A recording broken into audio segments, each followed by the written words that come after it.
Seorang jutawan diam-diam memperhatikan saat seorang pengemis kecil dipermalukan di restorannya karena tidak bisa membaca. Manajer yang keras dan penuh prasangka tanpa ampun mengusirnya, mengabaikan tatapan penuh cela. Namun pengusaha itu yang memiliki masa lalu sulit, memutuskan untuk campur tangan secara tak terduga, dan apa yang dilakukannya membuat semua orang terkejut. Jika Anda menyukai cerita ini, jangan lupa untuk berlangganan saluran kami dan beritahu kami dari kota mana Anda menontonnya. Mari kita lanjutkan. Hujan mengguyur jalanan di kawasan elit Jakarta, tempat restoran Taman Sari berdiri dengan fasad yang megah dan pencahayaan yang canggih. Budi Wibowo, pemilik restoran, mengamati dengan pikiran menerawang aktivitas di luar melalui jendela kaca besar sambil menikmati anggur merahnya. Di usia 45 tahun, ia telah membangun kerajaan kuliner yang dihormati, tetapi sesuatu dalam tatapannya mengungkapkan kegelisahan yang tidak bisa ditenangkan oleh semua kesuksesannya. Saat itulah, matanya menangkap pemandangan yang membuatnya membeku dengan gelas anggur setengah jalan ke bibirnya. Di luar, sosok kecil meringkuk di dinding, berusaha berlindung dari hujan yang tak kenal ampun. Itu adalah seorang gadis kecil, mungkin tidak lebih dari 7 tahun, mengenakan pakaian lusuh dan sepasang sandal jepit tua. Rambut hitamnya yang basah membingkai wajah yang, bahkan dari kejauhan, memancarkan campuran ketidakberdayaan dan tekad. Budi merasakan sesak di dadanya. Gambaran anak itu membangkitkan kenangan yang telah ia kubur jauh di dalam ingatannya. Hari-hari kelaparan, rasa malu, pintu-pintu yang tertutup. Tanpa menarik perhatian, ia bangkit dari mejanya dan berjalan diam-diam ke pintu belakang restoran. Ia berputar mengelilingi blok dan mendekati gadis itu. "Halo," katanya dengan lembut, agar tidak mengejutkannya. "Kamu lapar?" Gadis itu mengangkat wajahnya, menampakkan sepasang mata berwarna madu, yang tampak menyimpan kebijaksanaan melampaui usianya.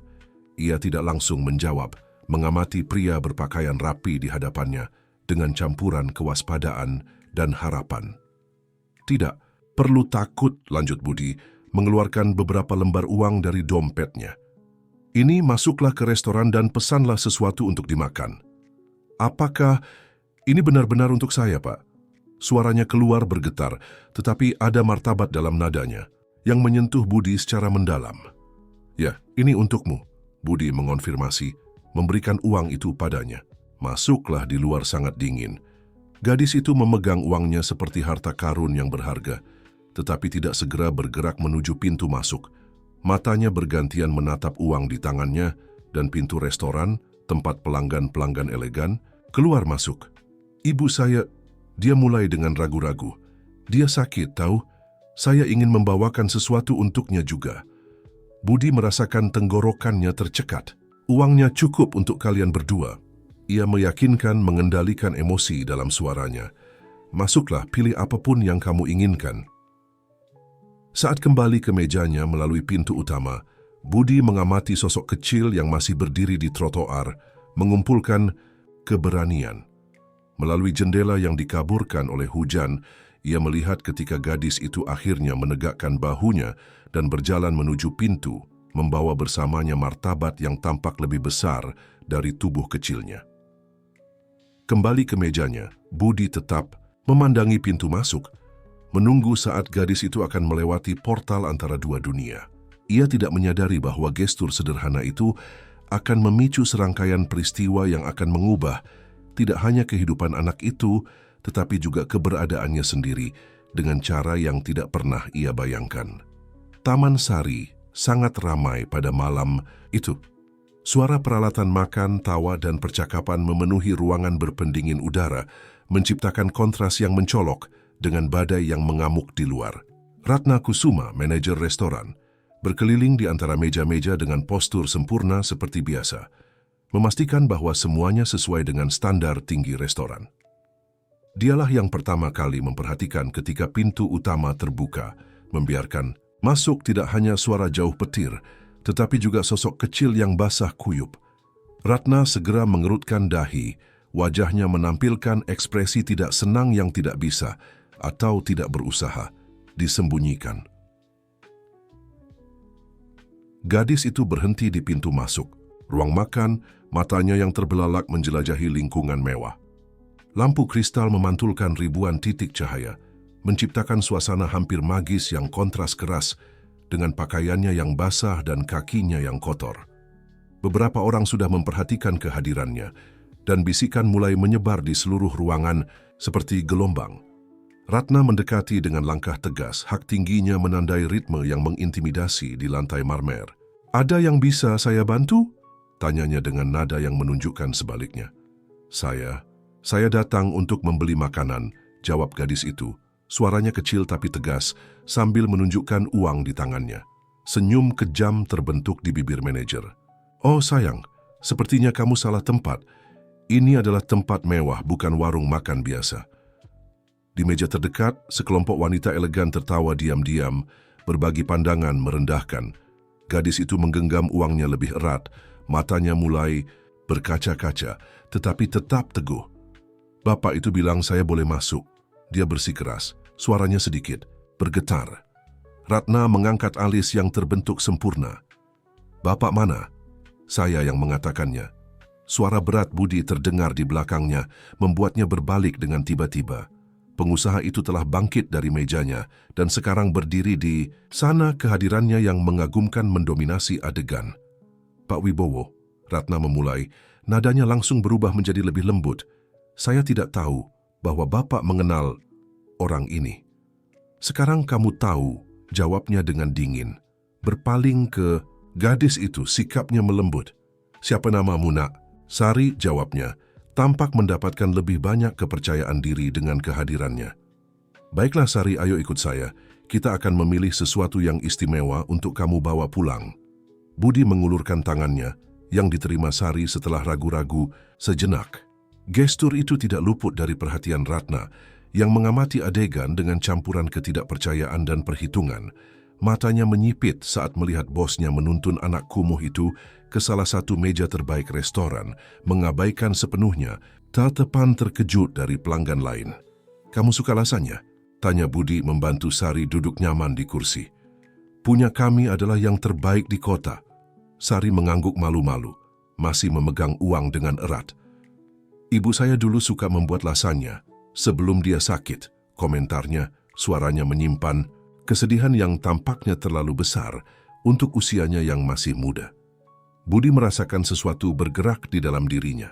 Bukan hanya kasihan, itu adalah pengakuan koneksi yang melampaui amal sederhana. "Kalau begitu, mari kita pesan 2 porsi besar untuk kamu bawa, 1 untukmu dan 1 untuk ibumu." Saat dia memesan, Budi tidak bisa tidak memperhatikan bagaimana Sari mengamati segalanya di sekitarnya dengan keingintahuan yang intens. Matanya berhenti di setiap detail, seolah ingin menyimpan setiap momen pengalaman ini. "Apa Bapak punya anak?" tanyanya tiba-tiba, mengejutkan Budi dengan kecerdasannya. "Tidak," jawabnya. Ada setitik melankolis dalam suaranya. "Saya tidak pernah menikah, selalu terlalu sibuk dengan bisnis, tahu?" Sari memiringkan kepalanya, mengamatinya dengan mata ekspresif itu. "Pasti sangat kesepian," komentarnya dengan kebijaksanaan yang mengejutkan Budi. Di sisi lain ruangan, Ratna mengamati interaksi dengan minat yang semakin besar. Otaknya sudah bekerja, menghitung kemungkinan, melihat peluang. Ada sesuatu dalam adegan itu yang bisa dimanfaatkan, titik lemah yang bisa dia eksploitasi pada saat yang tepat. Ketika pesanan siap, Budi memastikan untuk mengantarkan Sari ke pintu. Hujan telah berkurang sedikit, tetapi dia bersikeras memanggil taksi untuk membawanya pulang dengan aman. "Terima kasih, Pak," kata Sari memeluk kantong makanan. "Bapak berbeda dari orang lain di sini." Budi tersenyum, tetapi ada bayangan kesedihan di matanya. "Terkadang kita perlu menjadi berbeda, Sari. Terkadang itulah yang membuat semua perbedaan." Sementara taksi menjauh, Budi tetap di pintu. Pikirannya menelusuri jalan yang telah lama terlupakan. Dia tidak menyadari Ratna mendekati diam-diam dari belakang, juga tidak memperhatikan kilau perhitungan di matanya ketika dia berkomentar, tampaknya santai. "Bapak selalu memiliki hati yang terlalu lembut, Pak Wibowo. Saya harap ini tidak membawa masalah bagi Bapak." Keesokan paginya, Taman Sari bergejolak dengan bisikan dan spekulasi tentang kejadian malam sebelumnya. Ratna berkeliling di antara karyawan selama persiapan makan siang secara diam-diam, memupuk percakapan dengan komentar strategis tentang sikap aneh Pak Wibowo. Bayangkan jika ini menjadi tren, bisiknya pada Maria, salah satu pelayan tertua. Orang sembarangan dari jalanan masuk ke restoran kita, tahun-tahun membangun reputasi keunggulan bisa hancur dalam hitungan hari. Berita tentang kejadian itu sudah menyebar di antara pelanggan tetap. Telepon reservasi tidak berhenti berdering dengan orang-orang membatalkan meja mereka untuk malam itu. Ratna mencatat setiap pembatalan dengan senyum tertahan, mengetahui bahwa angka-angka itu akan berguna nanti. Budi tiba di restoran menjelang waktu makan siang, tidak menyadari kegelisahan yang ditimbulkan oleh sikapnya. Pikirannya masih bersama Sari dan ibunya yang sakit. Ada sesuatu pada gadis itu yang menyentuh jauh dalam kenangannya, membangkitkan ingatan tentang masa kecilnya sendiri di sebuah kota kecil di pedalaman. Pak Wibowo, Ratna mendekatinya begitu dia melintasi pintu belakang. Papan catatan dipegang erat di dadanya. Kita perlu membicarakan tentang semalam. Ada masalah, Ratna? Sebenarnya banyak, dia mulai, menjaga nada profesional. Kami mengalami 15 pembatalan reservasi hanya pagi ini. Pak Darmawan Aditya, kritikus kuliner berpengaruh itu, menelepon secara pribadi untuk membatalkan kunjungan bulanannya. Budi mengerutkan dahi, tetapi tidak menunjukkan kekhawatiran yang mulai ia rasakan. Karena gadis kecil itu, orang-orang berbicara Pak Wibowo, pelanggan kami memilih Taman Sari justru karena lingkungannya yang eksklusif. Ketika kita mulai, katakanlah melonggarkan standar kita, ini menimbulkan ketidaknyamanan. Sebelum Budi bisa menjawab, sosok tak terduga muncul di pintu restoran. Itu adalah Sari, masih dengan pakaian sederhana, yang sama seperti malam sebelumnya, tetapi kini sudah kering. Di tangannya dia membawa sesuatu yang tampak seperti kertas terlipat. Ratna segera memposisikan diri untuk mencegat, tetapi Budi lebih cepat. Sari, apa yang kamu lakukan di sini? Gadis itu mendekati dengan malu-malu, mengulurkan kertas ke arahnya. Ibu minta saya memberikan ini untuk Bapak. Dia menangis ketika mencicipi lasanyanya. Katanya sudah lama sekali tidak makan sesuatu yang begitu enak. Budi mengambil kertas itu dengan hati-hati. Itu adalah sebuah catatan yang ditulis dengan tulisan tangan gemetar, namun rapi. Bapak yang baik, saya tidak punya kata-kata untuk berterima kasih atas kebaikan Bapak. Sudah lama saya tidak melihat anak saya begitu bahagia. Semoga Tuhan membalas Bapak. Indah. Apakah ibumu lebih baik hari ini? Tanya Budi, menyimpan catatan itu di saku jasnya. Sedikit, jawab Sari. Tapi dia masih belum bisa bangun dari tempat tidur. Saya ingin bekerja untuk membantu dia, tapi tidak ada yang mau memberi. Pekerjaan kepada anak yang tidak bisa membaca. Kata-kata itu menghantam Budi seperti tinju di perut. Ratna yang mengamati adegan itu, melihat peluang emas terwujud. Pak Wibowo, ia menyela, suaranya manis. Bapak ada rapat dengan investor dalam 15 menit, sebaiknya jangan terlambat. Budi memeriksa jam tangannya, terbelah. Rapat itu penting. Mereka akan membahas ekspansi jaringan restoran ke kota-kota lain. Tetapi ada sesuatu dalam tatapan Sari yang mencegahnya untuk sekadar menyuruhnya pergi. Di mana kamu tinggal, Sari? Di Kampung Melati, Pak. Dekat gereja tua itu. Budi mengenal daerah itu. Kawasan sederhana tapi layak. Sekitar 20 menit dari sini. Dia mengambil keputusan mendadak yang akan mengubah lebih dari sekedar hari itu. Ratna, jadwalkan ulang. Rapat untuk besok. Tapi Pak, para investor datang dari jauh khusus untuk jadwalkan ulang. Ulangnya tegas. Berpaling ke Sari, ia tersenyum. Aku akan mengunjungi ibumu. Dan di jalan, kita bisa membicarakan tentang belajar membaca. Kampung Melati adalah salah satu tempat yang menyimpan cerita di setiap sudutnya. Rumah-rumah sederhana tapi terawat. Jalan-jalan sempit di mana anak-anak masih bermain di trotoar. Budi mengemudikan mobil mewahnya perlahan, mengikuti petunjuk. Sari sadar akan tatapan penasaran yang mengikuti mereka. Di sana, tunjuk Sari ke sebuah rumah kecil berdinding biru pudar. Sebuah kebun kecil, meskipun agak terabaikan, masih menunjukkan tanda-tanda hari-hari yang lebih baik. Ketika mereka masuk, Budi langsung disambut oleh aroma kebersihan dan kesederhanaan. Rumahnya sederhana, tetapi ada martabat diam di setiap sudut yang tertata rapi, setiap perabotan tua yang terpelihara dengan hati-hati. "Ibu," panggil Sari, berlari di depan. "Saya membawa tamu." Di kamar kecil, namun berventilasi baik, Indah duduk di tempat tidur, bersandar pada bantal. Dia adalah wanita muda. Mungkin tidak lebih dari 30 tahun, tetapi penyakit telah meninggalkan bekas dalam di wajahnya.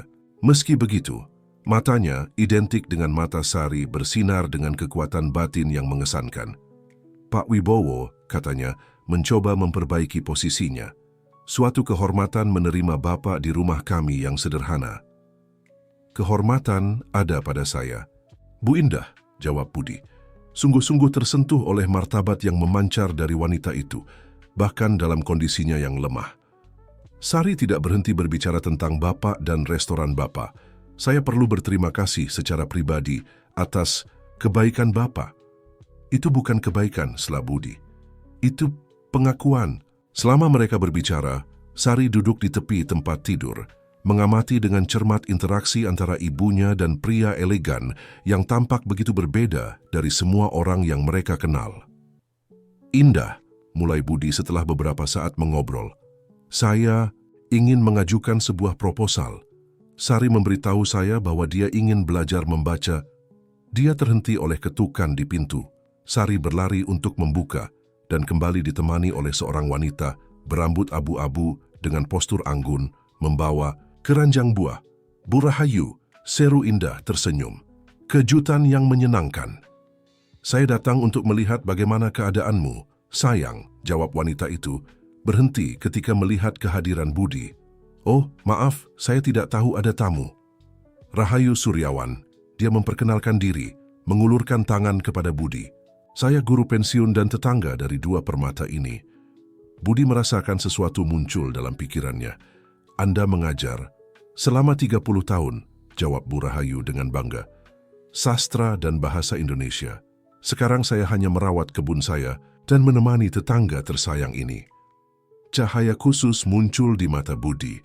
"Dan kebetulan apakah Anda mau menerima seorang murid baru?" Bu Rahayu melihat ke arah Sari yang mengikuti percakapan dengan mata penuh harap. "Sari?" "Ya, saya selalu berpikir untuk menawarkan, tapi dengan situasi Indah. Saya akan membayar untuk pelajarannya," potong Budi.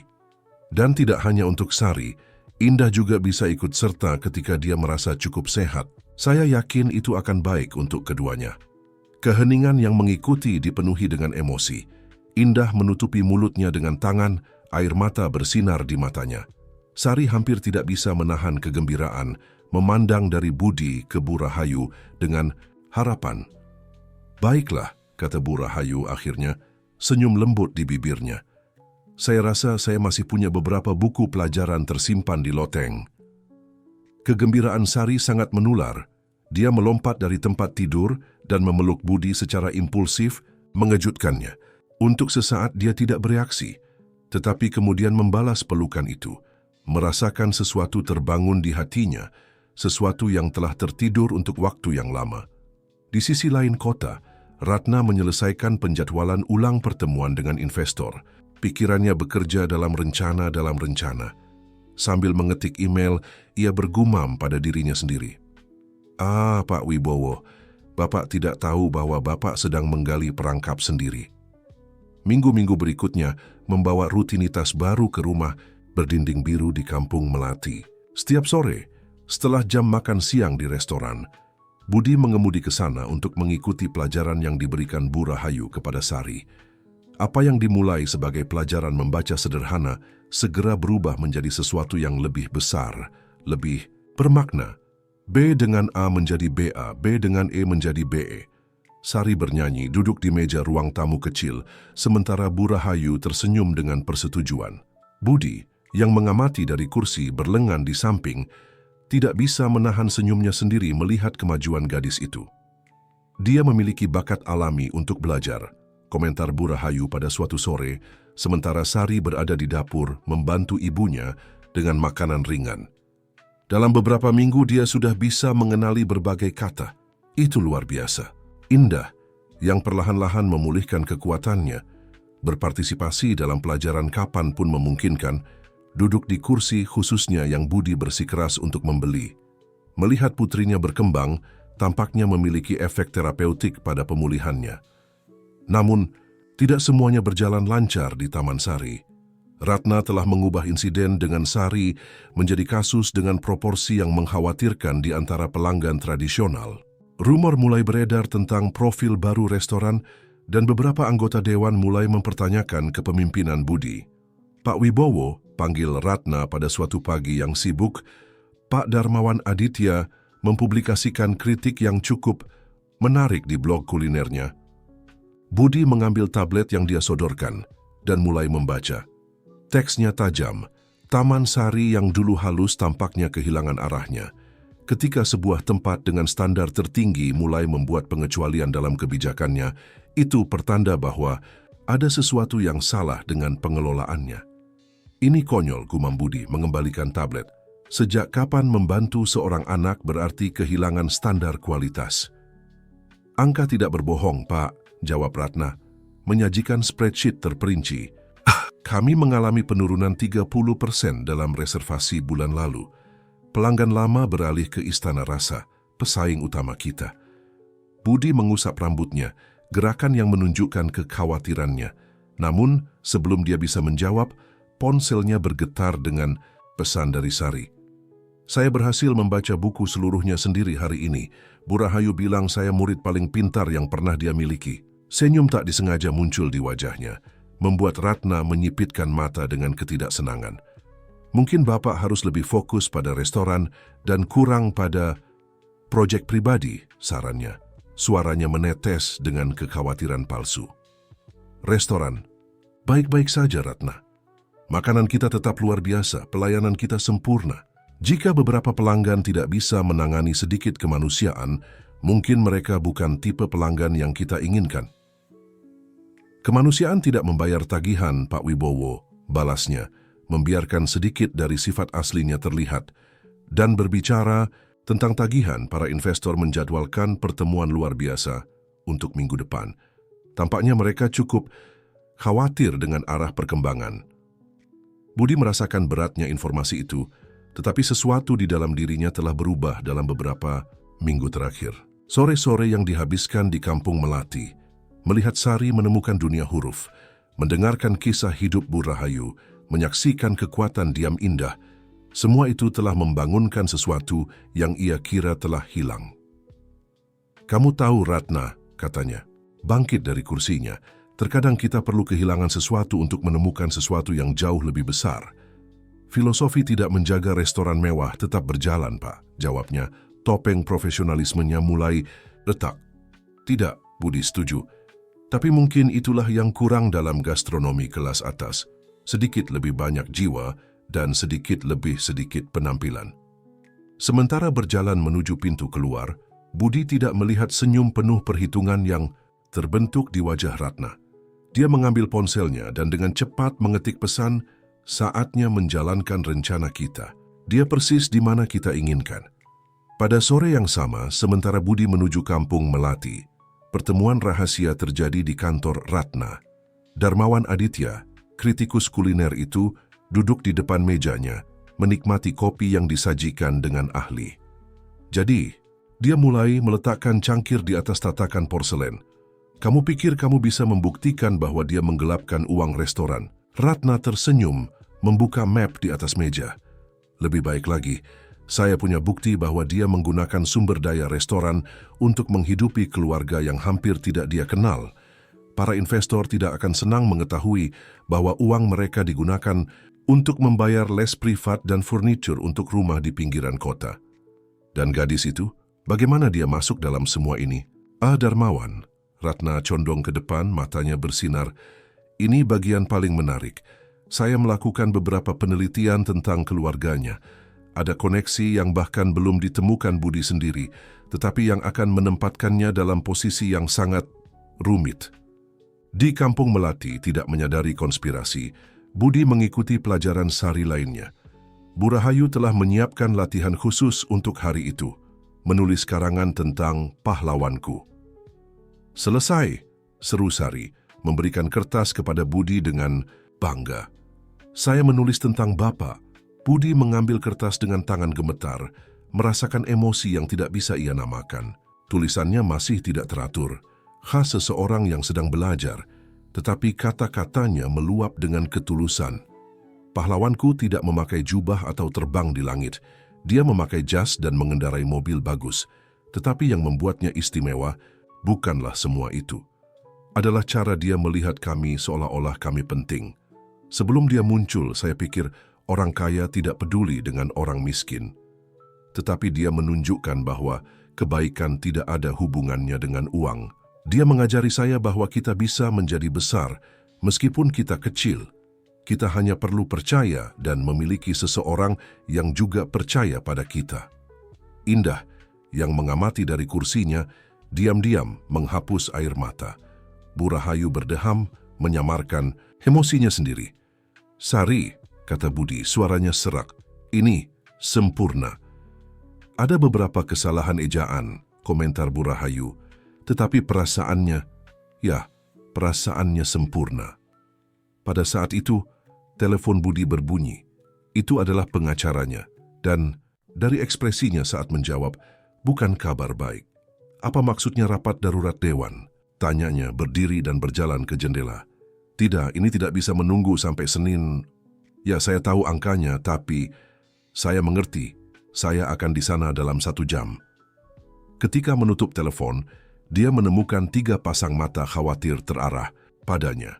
Apakah semuanya baik-baik saja? Tanya Indah. Intuisi keibuannya menangkap ketegangan di udara. Budi memaksakan senyum. Tentu saja, hanya beberapa urusan restoran yang perlu diselesaikan. Dia berpaling ke Sari. Saya harus pergi sekarang, tapi besok kita lanjutkan, oke? Janji? Tanya gadis itu, matanya yang besar penuh harapan. Janji, jawabnya. Dengan hati-hati menyimpan karangan itu di saku dalam jasnya, dan saya akan menyimpan ini sebagai harta karun. Sementara mengemudi kembali ke restoran, Budi tidak bisa berhenti, memikirkan kata-kata Sari. Kebaikan tidak ada hubungannya dengan uang. Begitu sederhana, begitu benar, namun begitu sulit untuk membuat orang mengerti. Di Taman Sari, Ratna mengamati dari jendela kantor kedatangan mobil Budi. Senyumnya adalah senyum seseorang yang tahu bahwa semua bidak permainannya berada tepat di mana seharusnya. Pak Wibowo gumamnya pada diri sendiri. Terkadang kita perlu kehilangan segalanya untuk belajar nilai sejati dari hal-hal. Dan Bapak akan belajar pelajaran itu dengan cara yang paling sulit. Ruang rapat Taman Sari tidak pernah tampak begitu mengintimidasi. Di sekitar meja kayu jati yang dipoles, wajah-wajah serius menatap Budi dengan campuran ketidaksetujuan dan ketidakpercayaan. Ratna diposisikan secara strategis di samping Pak Hartono, investor paling berpengaruh. Tuan-tuan, mulai Budi, menjaga sikap meskipun ketegangan jelas. Saya mengerti kekhawatiran Anda, tetapi saya jamin situasinya tidak separah Ganston Lenha. Tidak parah, sela Hartono, suaranya yang berat bergema di ruangan. Angka-angka yang disajikan Nona Ratna kepada kami menunjukkan penurunan signifikan dalam pendapatan, dan sekarang kami mengetahui bahwa Anda telah menggunakan sumber daya restoran untuk kepentingan pribadi. Budi melemparkan tatapan tajam ke Ratna yang mempertahankan ekspresi polos yang dipelajari. Sumber daya pribadi apa? Kami memiliki kwitansi, lanjut Hartono, menyebarkan dokumen di atas meja. Furnitur, peralatan medis, layanan pendidikan, semuanya dibayar dengan uang restoran, semuanya ditujukan untuk keluarga di Kampung Melati. Saya menggunakan uang saya sendiri untuk itu, Budi membela diri, merasakan darah mendidih saat menyadari manipulasi di balik dokumen-dokumen itu. Bukan itu yang ditunjukkan bukti-bukti ini, Ratna menyela dengan lembut. Dan ada lagi, tuan-tuan, kami menemukan koneksi menarik antara Pak Wibowo dan keluarga ini. Budi mengerutkan dahi, benar-benar bingung. Koneksi apa? Ratna menggeser map melintasi meja. Indah Lestari, ibu dari gadis itu, adalah sepupu kedua dari Hendra Wibowo paman Anda yang menghilang setelah skandal keuangan 15 tahun lalu. Apakah Anda tahu itu ketika Anda memutuskan untuk membantu mereka? Pengungkapan itu menghantam Budi seperti petir. Kenangan yang lama terkubur mulai muncul.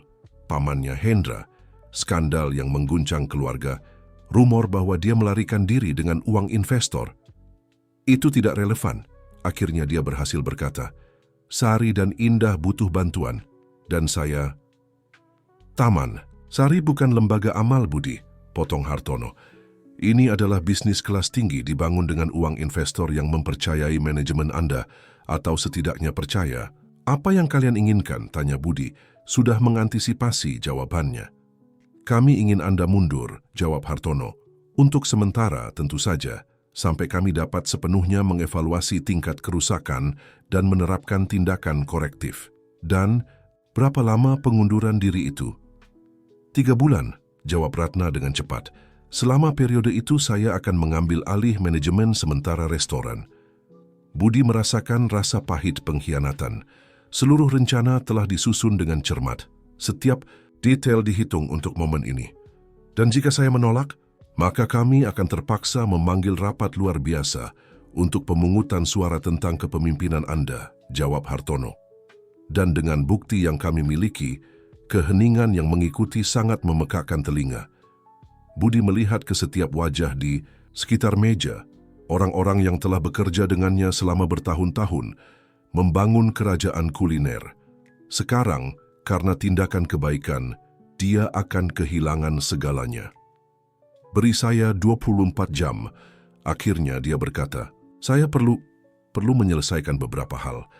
Tentu Ratna tersenyum menikmati kemenangannya. Ambil waktu yang Anda butuhkan. Bagaimanapun, pasti sulit menjelaskan kepada seorang anak mengapa pahlawannya perlu meninggalkannya. Budi berdiri dengan tiba-tiba, suara kursi menggores lantai membuat semua orang terkejut. Tanpa berkata apa-apa lagi, dia berjalan ke pintu. Namun, sebelum keluar, dia berbalik sekali lagi. Kamu tahu, Ratna, kamu mungkin memiliki semua dokumen di dunia. Tetapi ada satu hal yang tidak akan pernah bisa kamu palsukan. Kebenaran yang ada di mata seorang anak. Saat turun ke restoran, pikirannya bekerja dengan keras. Koneksi dengan pamannya Hendra tidak mungkin kebetulan. Ada sesuatu yang lebih besar terjadi, sesuatu yang perlu dia temukan sebelum terlambat. Di rumah Bu Rahayu, sore itu berlangsung dengan rutinitas belajar biasa.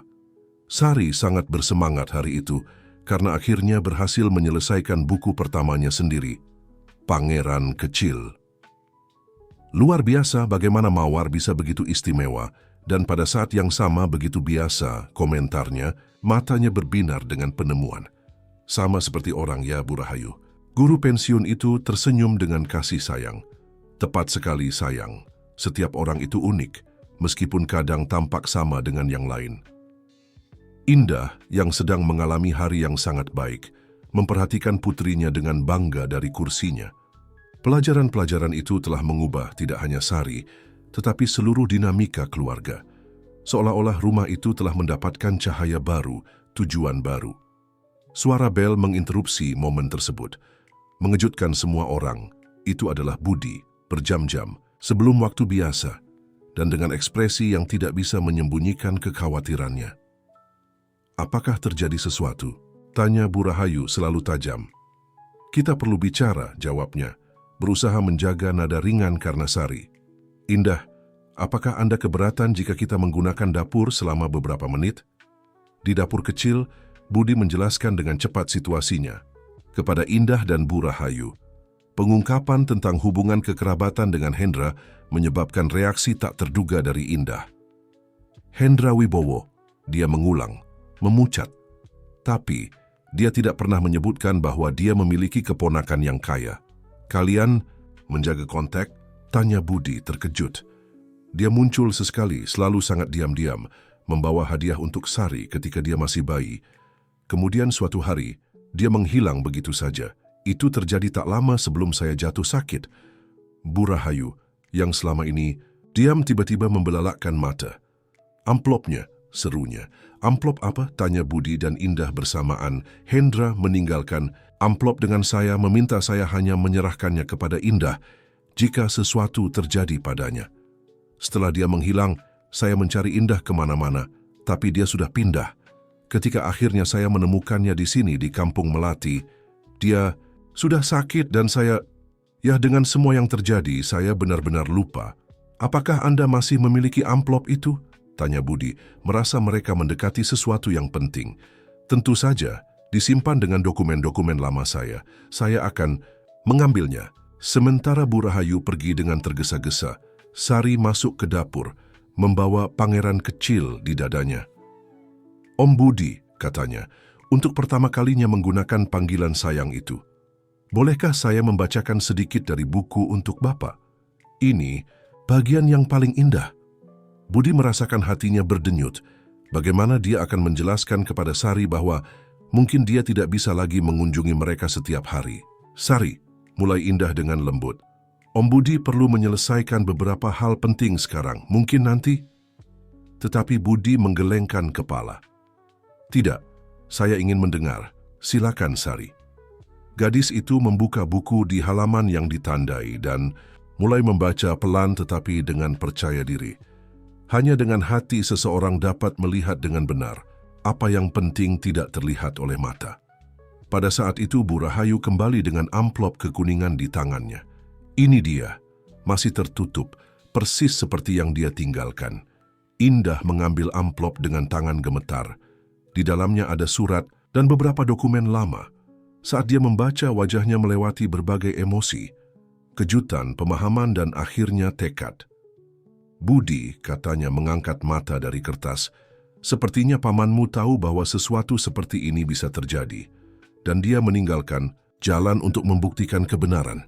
Ratna yang pada saat itu menikmati kemenangannya di kantor Taman Sari, tidak tahu bahwa plotnya yang hati-hati akan segera menemui rintangan tak terduga, kewaspadaan seorang pria yang bertahun-tahun sebelumnya telah menyiapkan lapangan agar kebenaran suatu hari nanti terungkap. Surat dari Hendra Wibowo terbukti menjadi bagian penting dari teka-teki yang bahkan tidak Budi sadari sedang dia susun. Duduk mengelilingi meja dapur, semua orang mendengarkan dengan seksama sementara Indah membaca dengan lantang. Indah tersayang, jika kamu membaca surat ini, berarti kecurigaanku telah terbukti benar. Ratna Kusuma bukanlah orang yang dia tampilkan. Dia adalah putri dari Joko Kusuma, pria yang sama yang mencoba mengambil alih bisnis keluarga Wibowo 15 tahun lalu. Ketika saya menemukan rencananya untuk menipu perusahaan, dia dan ayahnya memasang jebakan untuk menyalahkan saya. Saya harus menghilang untuk melindungi semua orang, tetapi tidak tanpa terlebih dahulu memastikan bahwa kebenaran bisa terungkap pada waktu yang tepat. Budi merasakan darahnya membeku. Joko Kusuma, nama itu membawa kenangan pahit dari masa remajanya, dari tajuk utama koran, dari skandal yang mengguncang keluarganya. Bersama dengan surat ini, lanjut Indah membaca, saya tinggalkan dokumen yang membuktikan ketidakbersalahan keluarga Wibowo dan mengungkap skema keluarga Kusuma. Ratna berhasil mendapatkan pekerjaan di Taman Sari bukan secara kebetulan. Dia mengikuti jejak ayahnya, berusaha menghancurkan apa yang tersisa dari keluarga Wibowo. Bu Rahayu yang selama ini tetap diam mengerutkan dahi. Sekarang saya mengerti mengapa dia begitu tertarik ketika mengetahui bahwa saya mengajar Sari. Dia muncul di sini suatu sore mengajukan pertanyaan tentang keluarga. Apa? Sela Budi terkejut. Ratna pernah kemari. Ya, minggu lalu. Dia mengatakan bahwa dia sedang melakukan penelitian tentang proyek sosial restoran. Saya pikir itu aneh, tetapi Sari yang bermain dengan bukunya di sudut dapur mengangkat kepalanya. Perempuan berambut hitam itu, dia memotret kertas-kertas ibu ketika tidak ada yang melihat. Keheningan berat menyelimuti dapur. Budi memeriksa jam tangannya, hanya beberapa jam sebelum batas waktu yang diberikan oleh investor berakhir. Dokumen yang ditinggalkan pamanmu, tanya Budi pada Indah. Di mana? Di sini, jawabnya, mengeluarkan flash disk tua dari amplop. Dia mengatakan bahwa dia menyimpan semuanya secara digital. Tetapi Budi, ada satu hal lagi yang perlu kamu ketahui. Pada saat itu telepon Budi berbunyi. Itu adalah pengacaranya. Budi, kita punya masalah. Ratna mengadakan rapat luar biasa malam ini. Dia memiliki semacam bukti yang, menurutnya, akan menyelesaikan secara definitif masalah kepemimpinanmu. Di Taman Sari, Budi melihat flash disk di tangannya. Berapa waktu yang kita miliki? Rapat pada pukul 20. Semua investor sudah mengonfirmasi kehadiran. Bagus, jawab Budi. Rencana mulai terbentuk dalam pikirannya. Siapkan ruang proyeksi dan pastikan semua anggota dewan hadir. Saat menutup telepon, dia menemukan 4 pasang mata menatapnya dengan harapan. Sari, katanya, berlutut untuk sejajar. Dengan gadis itu, ingat ketika kamu menulis bahwa seorang pahlawan tidak memerlukan jubah? Dia mengangguk, matanya bersinar. Terkadang, lanjutnya, pahlawan membutuhkan tim.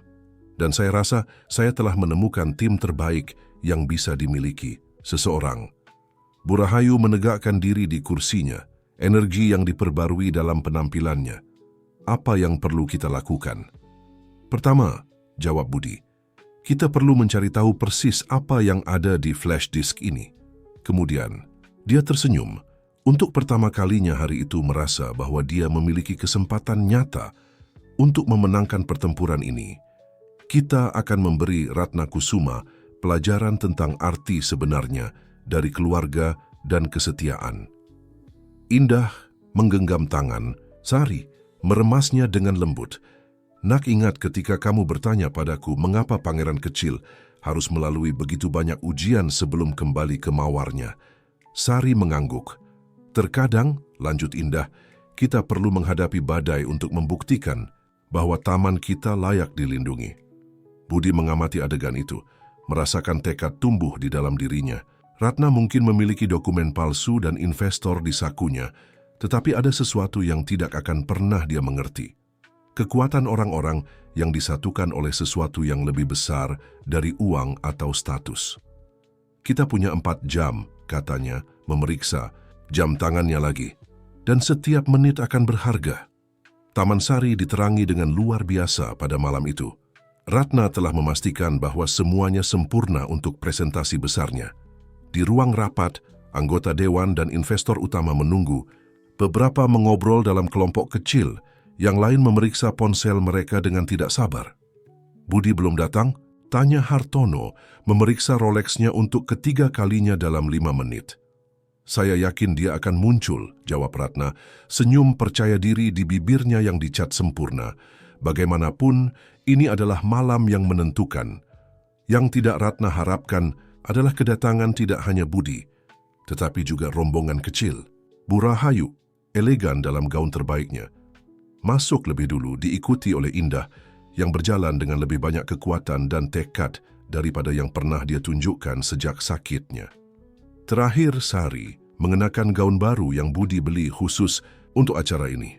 Apa artinya ini? Tanya Ratna. Topeng ketenangan mulai retak. Ini adalah rapat tertutup dewan. Sebenarnya, sela pengacara Budi, karena ini adalah rapat luar biasa untuk membahas masalah-masalah mendasar manajemen. Siapapun yang diundang oleh CEO saat ini berhak hadir. Anggota dewan saling berpandangan, bingung dengan perkembangan tak terduga ini. Hartono berdeham mencoba mengambil alih situasi. Baiklah, karena kita semua di sini, kita bisa mulai. Nona Kusuma, Anda mengatakan memiliki bukti konklusif tentang... Sebelumnya, sela Budi, saya ingin membuat presentasi saya sendiri. Sari, kamu membawa bukumu. Gadis itu mengangguk, mengeluarkan pangeran kecil dari tas kecil yang dia bawa. Bagus.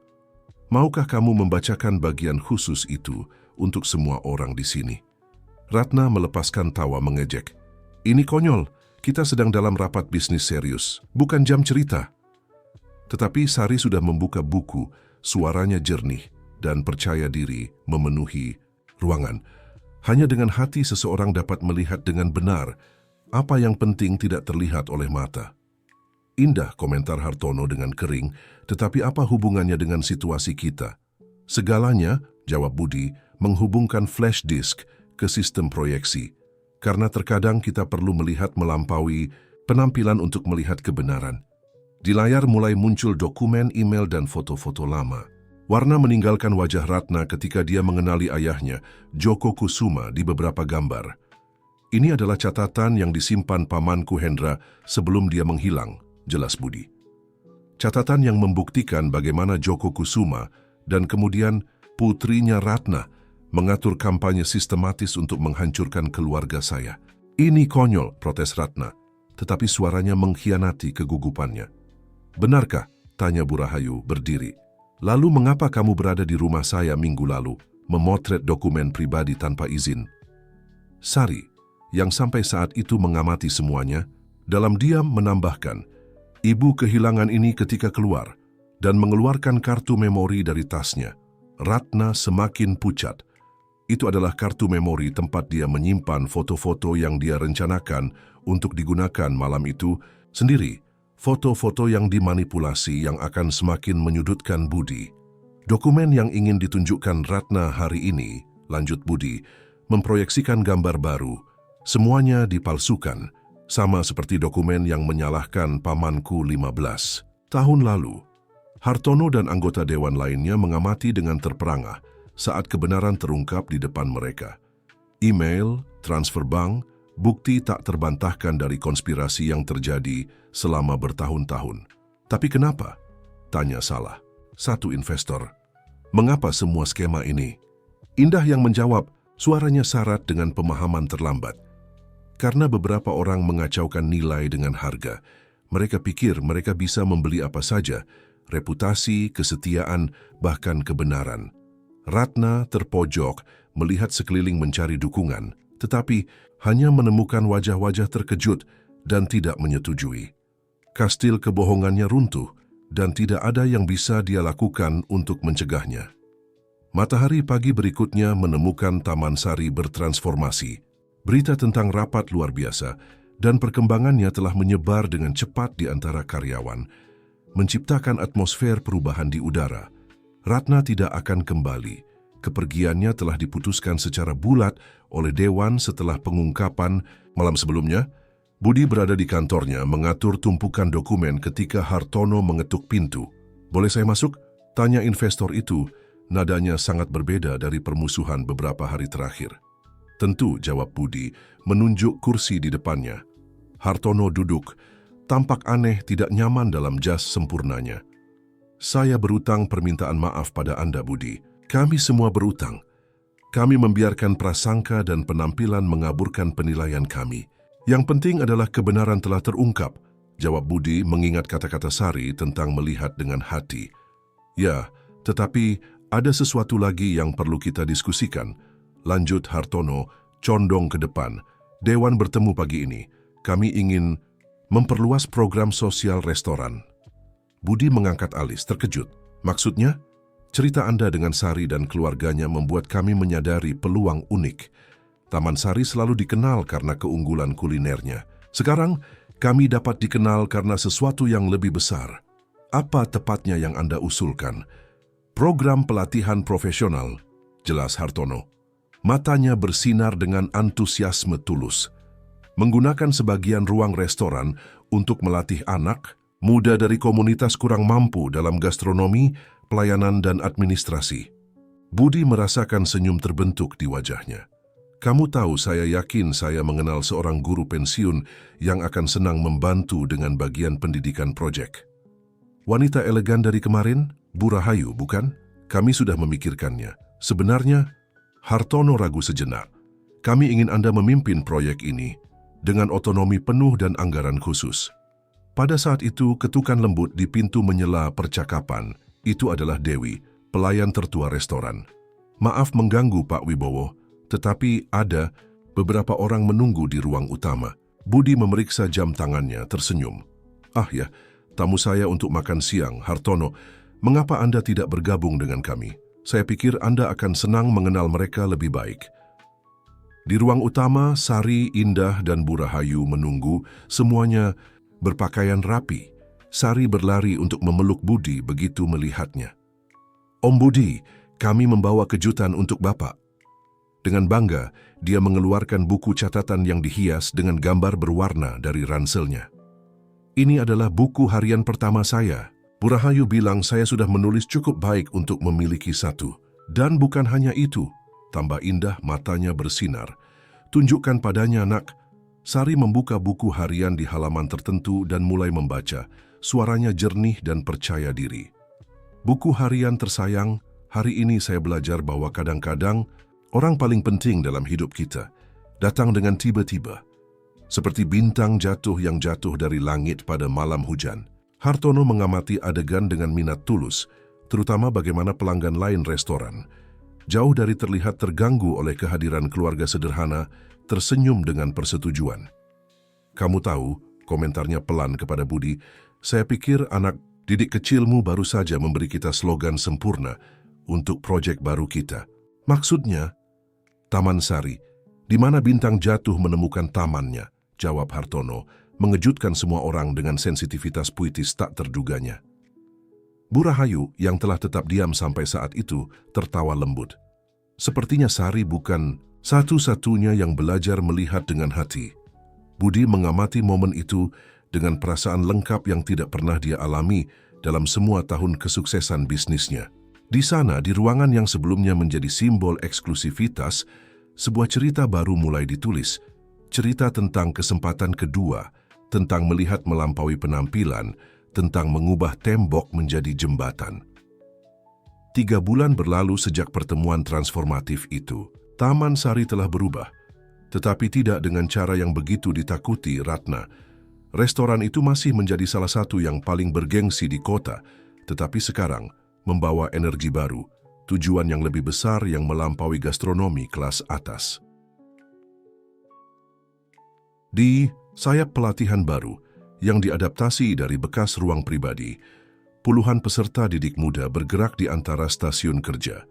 Beberapa mempraktikkan teknik pemotongan, yang lain belajar tentang manajemen restoran dengan guru khusus. Sari memiliki ruangnya sendiri di sana, sudut membaca kecil yang dibangun oleh Budi, tempat dia menghabiskan sore hari belajar dan semakin sering membantu siswa lain dengan pelajaran mereka. Ceritanya telah menjadi semacam legenda di restoran, menginspirasi semua peserta didik baru.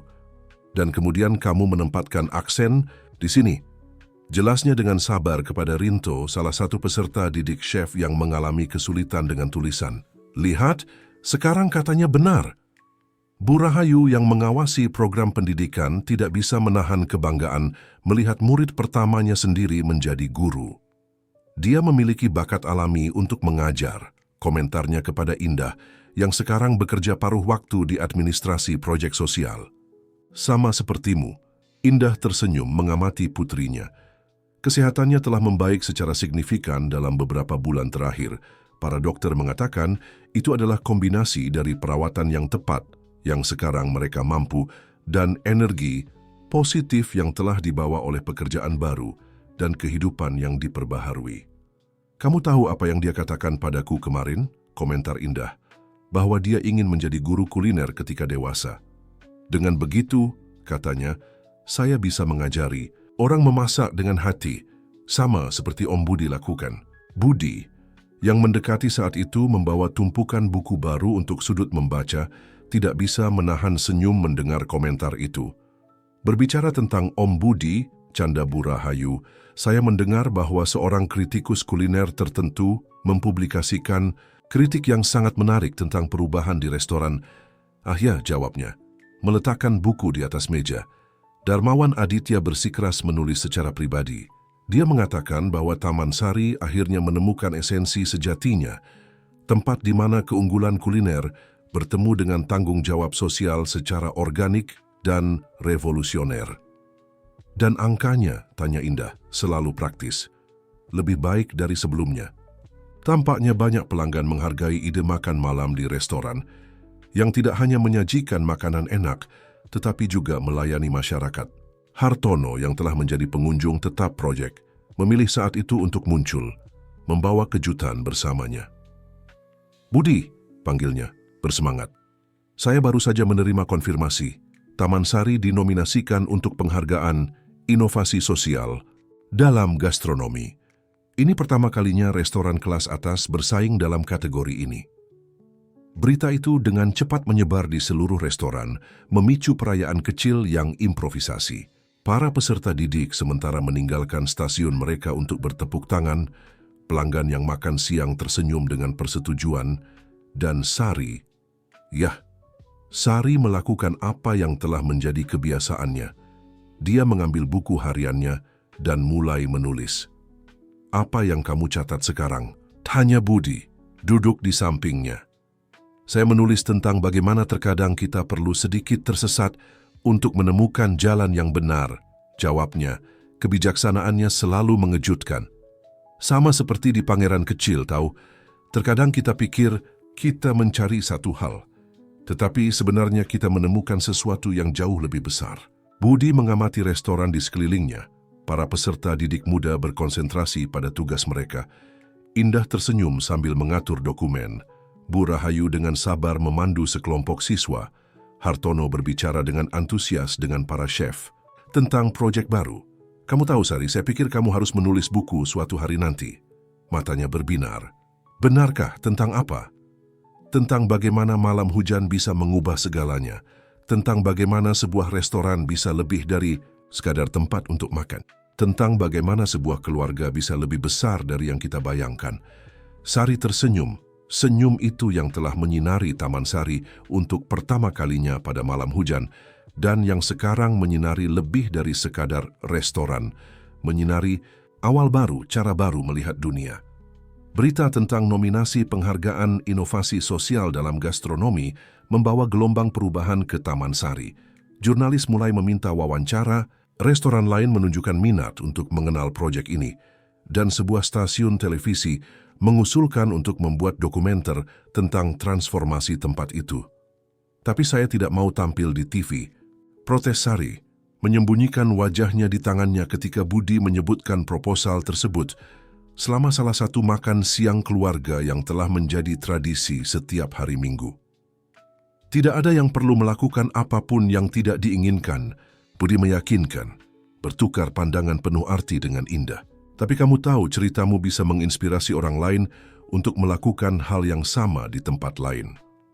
"Orang lain seperti Ratna?" tanya Sari, mengejutkan semua orang dengan ketajamannya. Keheningan sesaat menyelimuti meja. Ini pertama kalinya seseorang menyebutkan Ratna sejak kepergiannya dari restoran. "Bukan sayang," jawab Bu Rahayu dengan lembut. "Orang lain seperti Om Budi, orang-orang yang telah belajar melihat melampaui penampilan. Hartono, yang telah menjadi kehadiran tetap dalam makan siang minggu ini, berdeham. Sebenarnya saya punya berita tentang hal itu. 3 restoran lain dalam jaringan sudah menunjukkan minat untuk menerapkan program serupa." "Benarkah?" Mata Sari berbinar. "Jadi akan ada lebih banyak anak belajar, membaca dan memasak?" "Tepat sekali," Hartono tersenyum. "Dan kamu tahu satu hal? Kami sedang memikirkan untuk menciptakan posisi baru, koordinator proyek sosial jaringan Taman Sari." Indah menegakkan posisi di kursinya, menyadari arah pembicaraan. "Dan," lanjut Hartono, "kami ingin kamu mengambil posisi itu, Indah. Tidak ada yang lebih baik darimu untuk memahami kebutuhan keluarga yang ingin kami bantu." Garpu Indah berhenti di tengah jalan ke mulutnya. Tapi saya tidak punya pengalaman korporat." "Kamu memiliki sesuatu yang jauh lebih berharga," sela Budi. "Kamu punya pengalaman hidup dan hati yang tahu melihat yang esensial." Sari menggenggam tangan ibunya. "Sama seperti di bukuku, Bu, ingat, hanya dengan hati seseorang dapat melihat dengan benar." Indah memandang putrinya, Bu Rahayu yang tersenyum dengan persetujuan, Budi dan Hartono yang menunggu jawabannya. Dalam beberapa bulan, hidupnya telah berubah sepenuhnya, dari kekhawatiran tentang makanan berikutnya hingga kemungkinan membantu keluarga lain mengubah cerita mereka sendiri. "Saya menerima," akhirnya dia berkata, suaranya tercekat oleh emosi. "Tapi dengan satu syarat, saya ingin program ini mencakup tidak hanya pelatihan profesional, tetapi juga dukungan pendidikan untuk seluruh keluarga, seperti yang terjadi dengan kami."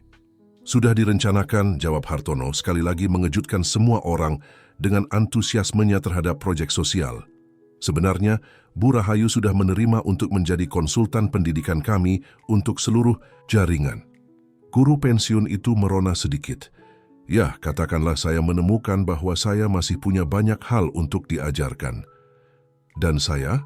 tanya Sari, Tangannya yang kecil masih memegang tangan ibunya. "Bolehkah saya membantu juga?" Budi tersenyum mengeluarkan sesuatu dari tasnya. "Lucu kamu bertanya tentang itu. Lihat apa yang datang pagi ini." Itu adalah surat resmi dari Kementerian Pendidikan, mengucapkan selamat kepada Taman Sari atas inisiatif inovatif mengintegrasikan pendidikan dan gastronomi. Bersamanya ada undangan agar restoran berpartisipasi dalam proyek percontohan pendidikan terpadu. Mereka ingin menggunakan program kita sebagai model untuk tempat lain, jelas Budi, dan menyarankan agar kita memiliki duta junior untuk mewakili proyek dalam acara pendidikan. Mata Sari membelalak. "Saya? Tapi saya masih belajar." "Dan justru itulah yang membuatmu sempurna," jawab Bu Rahayu. "Kamu bisa menunjukkan kepada anak-anak lain bahwa tidak ada masalah dalam proses belajar.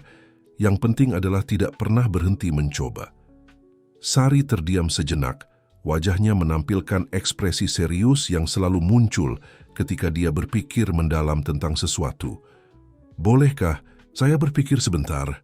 Akhirnya dia meminta, "Saya ingin menulis tentang ini di buku harian saya dulu." Orang dewasa bertukar senyum. Buku harian Sari telah menjadi semacam penasihat, tempat dia mengatur pikiran dan perasaannya sebelum mengambil keputusan penting. Keesokan paginya, Sari tiba di restoran membawa buku hariannya dan sebuah keputusan. Dia menemukan Budi di kantornya, mengatur detail terakhir untuk kunjungan tim dokumenter yang akan tiba minggu depan. "Om Budi," panggilnya, suaranya tegas. "Saya menerima menjadi duta junior, tapi saya punya beberapa ide." Budi meletakkan kertas-kertasnya, memberikan perhatian penuh pada gadis itu. "Saya mendengarkan." "Saya sudah berpikir dan menulis." Dia membuka buku hariannya di halaman tertentu. "Kita bisa membuat koran restoran, tahu? Dengan cerita dari murid-murid, resep dan tips membaca. Dengan begitu, anak-anak lain bisa melihat bahwa tidak apa-apa memulai dari nol." Budi merasakan perasaan familiar itu lagi di dadanya. Campuran, kebanggaan dan kekaguman akan kebijaksanaan gadis kecil ini. "Dan ada lagi," lanjutnya membalik halaman, "kita bisa membuat perpustakaan di dalam restoran, dengan buku resep dan cerita juga. Lalu para murid bisa membawa pulang, sama seperti yang saya lakukan dengan pangeran kecil." "Sari," sela Budi dengan lembut, "itu brilian." Berita tentang perpustakaan menyebar dengan cepat. Segera pelanggan mulai menyumbangkan buku. Karyawan menawarkan diri untuk membantu pengorganisasian dan Hartono mengejutkan semua orang dengan mengumumkan bahwa jaringan akan mengalokasikan dana khusus untuk proyek tersebut. Seminggu kemudian tim dokumenter tiba untuk kunjungan pertama mereka.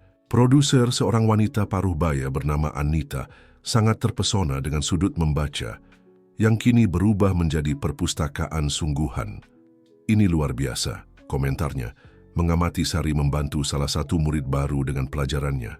"Tidak, setiap hari kita melihat restoran bintang 5 berubah menjadi pusat transformasi sosial."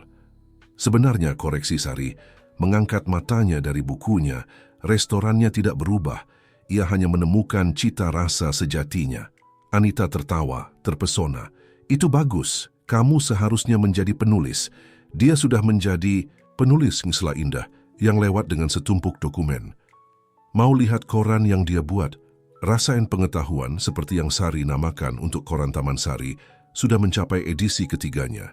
Setiap halaman menampilkan campuran unik resep, cerita pribadi para murid, dan pelajaran kecil bahasa Indonesia dan matematika, semuanya terintegrasi dengan cara yang alami dan mudah diakses.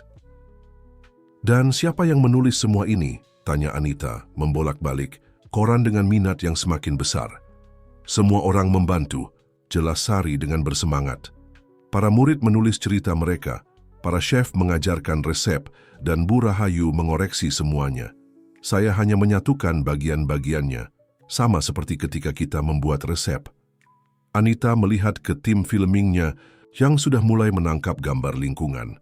"Sepertinya kita baru saja menemukan benang merah untuk dokumenter kita." Sore itu, setelah syuting, Budi menemukan Sari di sudut khususnya di perpustakaan, menulis dengan konsentrasi di buku hariannya. "Apa yang kamu catat hari ini?" Tanyanya duduk di sampingnya. Saya menulis tentang bagaimana terkadang kita merasa tersesat, tapi sebenarnya kita hanya mencari jalan dengan cara yang berbeda, jawabnya, tanpa mengalihkan pandangan dari kertas. Tahu, sama seperti ketika saya tidak bisa membaca dan berpikir saya tidak akan pernah bisa. Tapi kemudian saya menemukan bahwa setiap orang punya waktu belajarnya sendiri. Budi mengamati gadis itu sejenak, takjub dengan kemampuannya mengubah pengalaman menjadi pelajaran. "Sari," panggilnya dengan lembut, "kamu ingat malam pertama itu? Ketika kamu berdiri di tengah hujan, menatap restoran."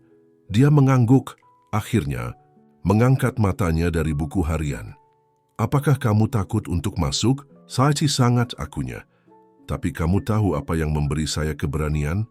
Cara Bapak melihat saya. Tidak seperti orang lain memandang, dengan kasihan atau jijik. Bapak melihat seolah-olah saya penting." "Dan kamu memang penting," jawab Budi, merasakan matanya berkaca-kaca. "Kamu mengajari kami lebih dari yang kamu bayangkan. Kamu mengajarkan bahwa restoran bisa lebih dari tempat untuk makan dengan baik, bisa menjadi tempat untuk tumbuh dengan baik." Dokumenter tentang Taman Sari diluncurkan pada malam khusus dengan restoran ditutup untuk acara eksklusif. Ruang utama telah diubah menjadi bioskop kecil dengan layar besar dipasang di salah satu dinding dan kursi disusun dalam barisan yang elegan. Semua orang hadir, para murid program sosial dan keluarga mereka, karyawan restoran, para investor, dan bahkan beberapa pelanggan tetap yang telah menjadi pendukung bersemangat proyek tersebut. Sari mengenakan gaun biru langit yang dipilih khusus untuk acara ini, duduk di antara Indah dan Budi di barisan depan. "Gugup," bisik Budi, memperhatikan bagaimana dia menekan buku hariannya ke dadanya.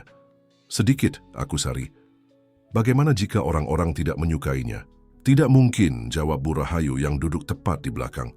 "Kamu tahu kenapa? Karena cerita ini nyata, dan tidak ada yang lebih kuat dari kebenaran yang diceritakan dengan hati." Lampu diredupkan dan film dimulai.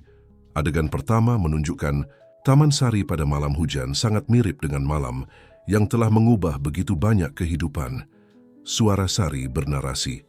"Terkadang, petualangan terbesar dalam hidup kita dimulai dengan setetes hujan sederhana."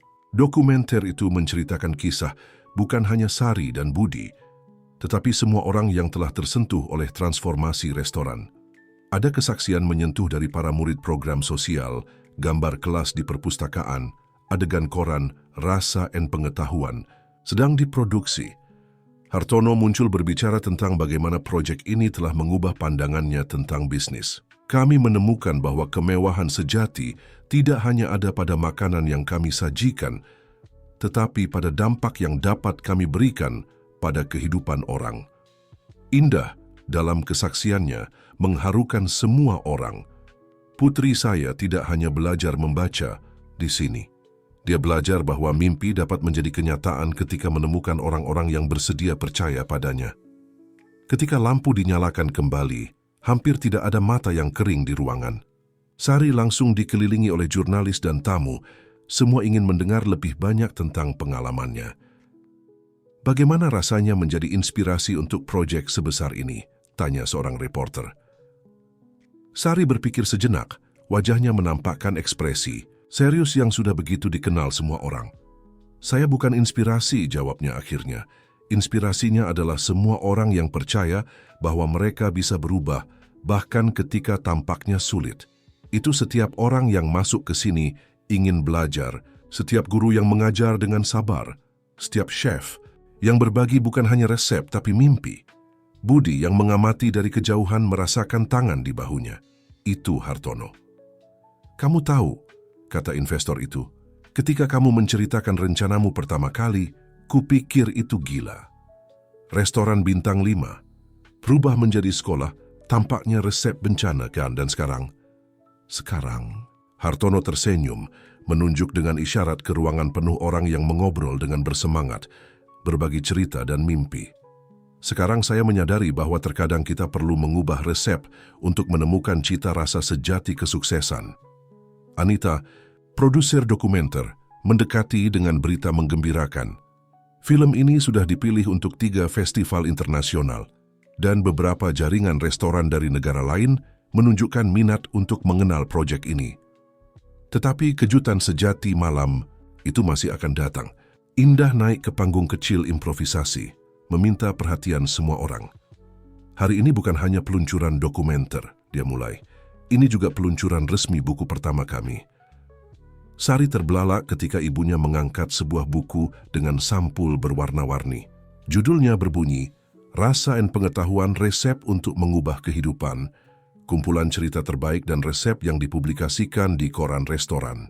Dan yang terbaik, lanjut Indah, semua royalti akan disalurkan ke dana beasiswa agar lebih banyak anak dapat memiliki kesempatan untuk mengubah hidup mereka melalui pendidikan dan gastronomi.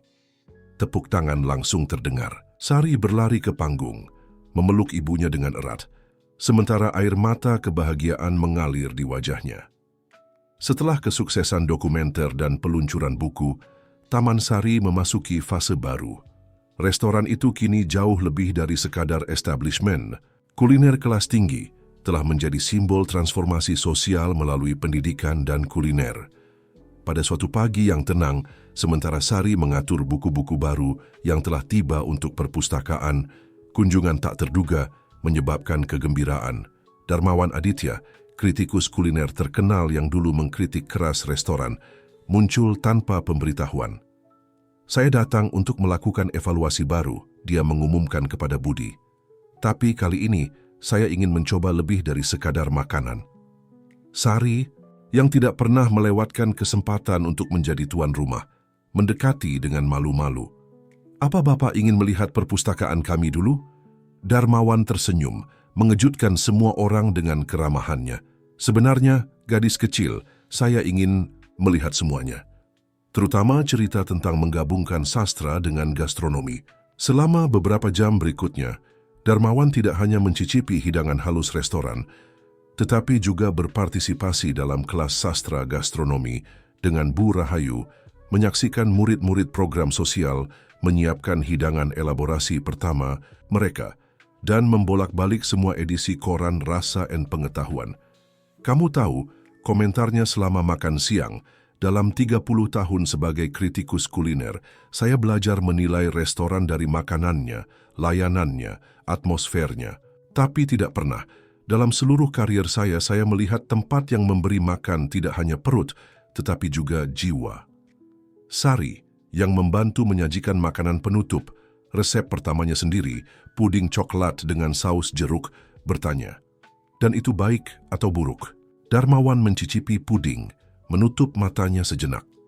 "Ini sayangku luar biasa, baik pudingnya maupun apa yang kalian lakukan di sini. Kalian tidak hanya menciptakan restoran, kalian menciptakan tempat di mana mimpi dibudidayakan dan disajikan setiap hari." Sore itu juga, setelah kepergian kritikus, Budi mengumpulkan semua karyawan dan murid di ruang utama. Dia punya pengumuman penting. Dewan baru saja menyetujui, dia mulai. Hampir tidak bisa menahan kebahagiaannya. Kita akan membuka 5 unit program sosial lagi sampai akhir tahun. Dan masing-masing akan memiliki perpustakaan dan koran sendiri. Perayaan itu terhenti oleh Sari, yang mengangkat tangannya seperti yang dia lakukan di kelas Bu Rahayu. "Om Budi, bolehkah saya membacakan sesuatu yang saya tulis di buku harian saya?" Semua orang terdiam sementara dia membuka buku catatannya yang tak terpisahkan. "Ketika saya masih kecil," dia mulai, membuat semua orang tersenyum. Dia masih kecil. "Saya pikir restoran mewah adalah tempat di mana orang kaya pergi untuk menjauh dari orang-orang seperti saya. Tapi saya belajar bahwa restoran bisa seperti buku, penuh dengan cerita berbeda, beberapa manis, yang lain agak pahit, tapi semuanya penting." Indah, yang sekarang mengkoordinasi semua proyek sosial jaringan, memeluk putrinya dengan bangga. "Dan apa moral ceritanya, sayang?" Sari tersenyum, senyum yang telah menerangi Taman Sari untuk pertama kalinya pada malam hujan. Bahwa terkadang kita perlu mengubah resep kehidupan untuk menemukan rasa kebahagiaan. Hartono, yang telah menjadi bukan hanya investor, tetapi teman sejati, menambahkan, Dan berbicara tentang resep, saya pikir sudah waktunya kita memperluas menu transformasi ini ke tempat lain. Maksudnya, tanya Budi. Program ini menarik perhatian organisasi pengembangan sosial internasional. Mereka ingin menggunakan model Taman Sari sebagai dasar untuk proyek serupa di negara lain. Bu Rahayu, yang mengamati semuanya dengan mata bijaksananya, berkomentar, sepertinya tetesan hujan kecil itu telah menjadi lautan kemungkinan.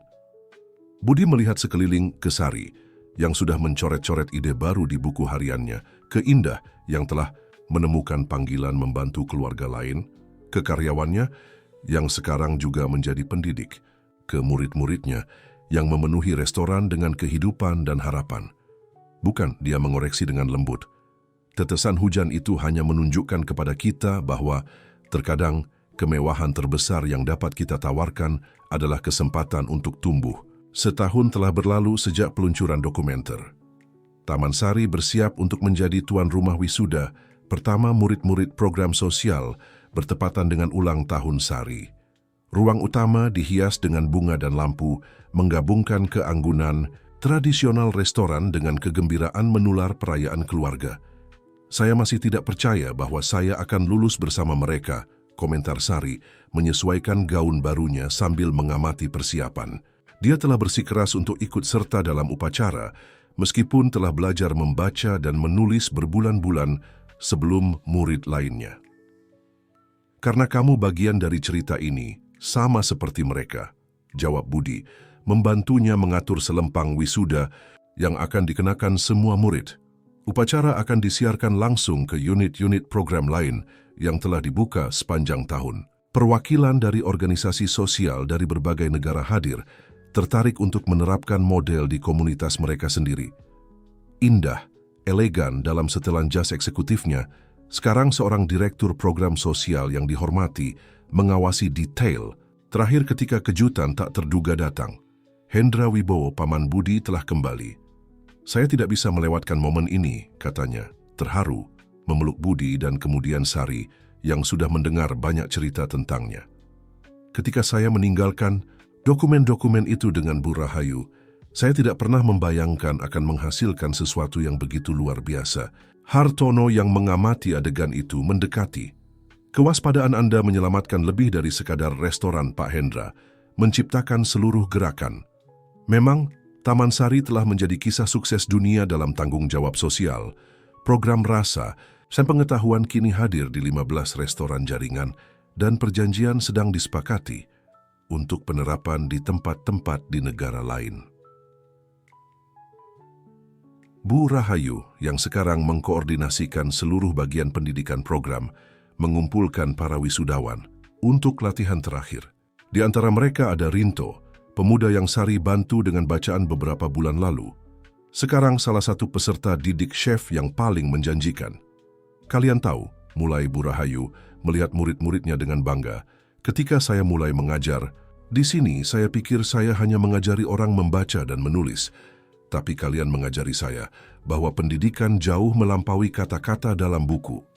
Sari, yang telah menjadi semacam maskot inspiratif program, menambahkan, ini seperti membuat kue, kan? Tidak cukup hanya punya bahan, perlu cinta, kesabaran, dan percaya bahwa akan berhasil.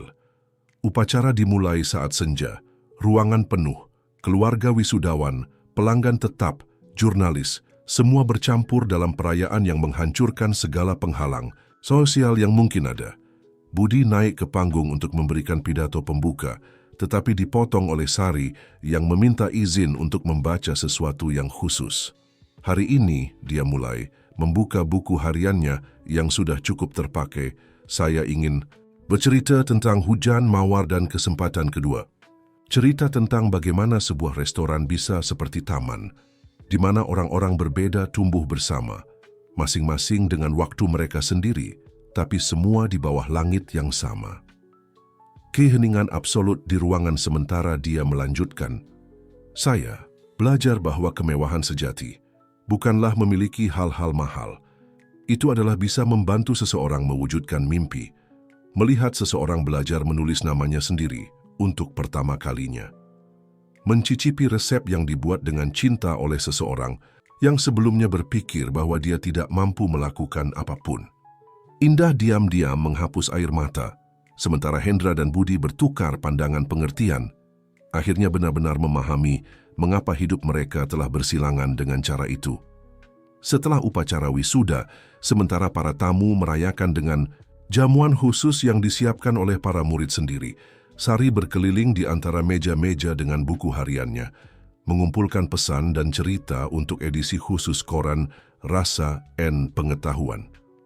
"Kamu tahu apa yang paling membanggakan saya?" komentar Budi kepada Hendra, mengamati gadis itu dalam misinya.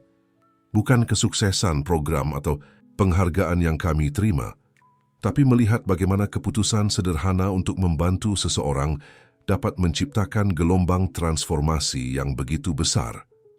Hendra tersenyum, penuh pemikiran. Terkadang kita perlu kehilangan segalanya untuk menemukan sesuatu yang jauh lebih besar. Ketika saya meninggalkan dokumen-dokumen itu dengan Bu Rahayu, saya mencoba melindungi kebenaran. Saya tidak membayangkan bahwa saya sedang menanam benih perubahan. Hartono, yang bergabung dengan percakapan, menambahkan, "Dan benih apa?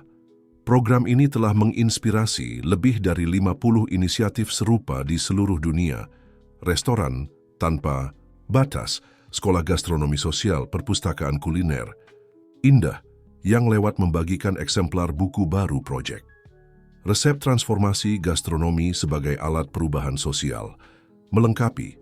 Dan yang paling indah adalah bahwa setiap tempat mengadaptasi program ke realitas mereka, tapi mempertahankan esensi. Menggunakan gastronomi sebagai jembatan untuk pendidikan dan inklusi." Sari, yang telah menyelesaikan pengumpulan ceritanya, mendekati kelompok dengan ekspresi serius di wajah kecilnya. "Om Budi," panggilnya, "bolehkah saya membuat permintaan khusus untuk ulang tahun?" "Tentu, sayang. Saya ingin mengajar kelas sastra gastronomi untuk anak-anak di pusat komunitas baru. Saya bahkan sudah memikirkan proyek. Kita akan membaca cerita dan kemudian membuat resep berdasarkan cerita itu." Orang dewasa saling memandang, terkejut dan terharu oleh proposal itu. "Seperti apa?" tanya Hendra penasaran. "Misalnya," jelas Sari, matanya bersinar dengan antusiasme, "ketika kita membaca Hansel dan Gretel, kita bisa membuat rumah biskuit sehat. Atau ketika kita mempelajari Pangeran Kecil, membuat kue berbentuk mawar. Dengan begitu, anak-anak belajar bahwa sastra dan kuliner dapat menceritakan cerita yang sama dengan cara berbeda." Bu Rahayu, yang mendekati tepat waktu untuk mendengar penjelasan, tidak dapat menahan air mata kebanggannya. "Lihat, murid telah melampaui guru." Sisa malam berlalu sebagai perayaan sejati mimpi yang terwujud. Rinto, chef asisten baru, menyajikan menu asli pertamanya. Para wisudawan menerima tidak hanya diploma mereka, tetapi juga tawaran kerja dari berbagai restoran mitra program. Ketika pesta mulai tenang, Sari mengumpulkan semua orang di kebun restoran. Ruang yang telah diubah menjadi kebun komunitas tempat. Murid-murid belajar tentang bahan-bahan organik. "Saya ingin menunjukkan sesuatu," katanya, membawa mereka ke bedeng khusus. Di sana sebuah mawar tunggal mekar, berbeda dari semua tanaman lain di sekitarnya. "Ini adalah bunga pertama yang saya tanam ketika mulai belajar tentang berkebun," jelasnya. "Semua orang bilang mawar terlalu sulit untuk pemula, bahwa saya harus mulai dengan sesuatu yang lebih sederhana. Tapi saya ingat Pangeran Kecil dan berpikir, terkadang hal-hal yang paling sulit adalah yang paling layak." Budi melihat sekeliling ke restoran yang telah berubah menjadi jauh lebih dari sekadar tempat kuliner, ke orang-orang yang telah menjadi keluarga yang tidak mungkin, ke gadis kecil yang telah mengubah segalanya dengan kebijaksanaan polosnya. "Sari," katanya, "kamu tahu apa yang paling istimewa tentang mawar ini?" "Apa?" Ia mengingatkan kita bahwa terkadang transformasi terbesar dimulai dengan tindakan keberanian sederhana. Entah menanam bunga yang sulit, entah memasuki restoran pada malam hujan. Di langit, bintang-bintang pertama mulai muncul, seperti tetes cahaya pada malam yang setahun lalu telah mengubah begitu banyak kehidupan. Taman Sari melanjutkan perjalanannya, bukan lagi sekadar restoran berbintang, tetapi sebagai mercusuar harapan dan transformasi membuktikan bahwa kemewahan sejati terletak pada kemampuan untuk membuat perbedaan dalam kehidupan orang lain. Dan Sari, ya dia